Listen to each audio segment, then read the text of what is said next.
Gouverner, ce n'est pas toujours facile. Nous vous avons prouvé que nous sommes incompétents et nous avons fait semblant de prendre nos responsabilités pour assurer un meilleur avenir aux amis du parti. Quand on est aveuglé par la conviction que nos valeurs conservatrices et néolibérales sont les bonnes, quand on défend les valeurs de la mafia et du commerce, on arrive à faire changer les choses. Par en arrière. Les choix que nous avons faits n'ont pas toujours été faciles. Mais on s'en fout. Nous continuerons à nous entêter, peu importe ce que vous direz. Nous avons fait le choix courageux du néolibéralisme. Nous endetterons vos enfants et les leurs. Nous avons augmenté le prix des garderies, la taxe santé et les frais de scolarité pour créer un bel enfer pour la famille de la classe moyenne.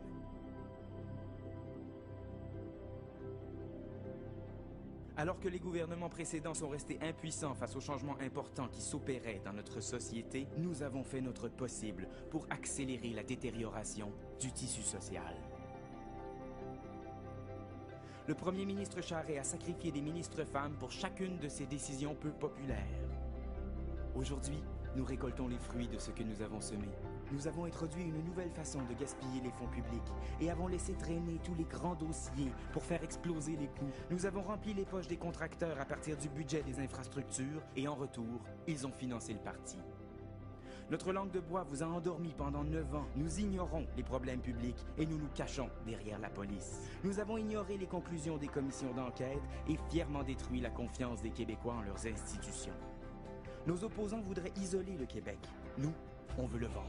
Le territoire et l'écologie n'ont aucune importance à côté des finances. On a vendu le Nord à des prix historiques et nous sommes en voie d'en faire plus encore. Nous vendrons vos chemises aux plus offrants.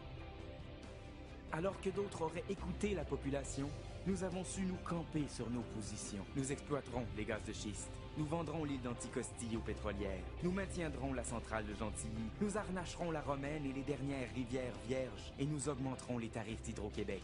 On se calisse de l'énergie propre et de l'environnement. Grâce à nos choix, le Québec est un modèle de corruption et de dérive politique pour le monde entier. D'ailleurs, si notre économie figure parmi les plus solides de la planète, c'est grâce à notre système de copinage et de collusion. Tout ce qu'on veut, c'est avoir vos votes et remplir nos poches. L'eau appartient à tous les Québécois. C'est donc pas grave de polluer la nappe phréatique de la Montérégie ou les lacs et rivières du Grand Nord. Nous allons protéger la moitié du territoire du Plan Nord, mais on va laisser contaminer le reste sans aucun scrupule ni redevance. Et si la population se mobilise contre le Plan Nord, nous continuerons à l'ignorer comme nous ignorons les étudiants. On va continuer à vous mentir pour vous faire oublier notre régime corrompu. On sait où on va et on se calisse de votre opinion. Et nous allons continuer de construire le Québec ensemble. Payé par la caisse occulte du parti parce qu'on n'est pas encore en campagne électorale puis qu'on a le droit de faire ce qu'on veut.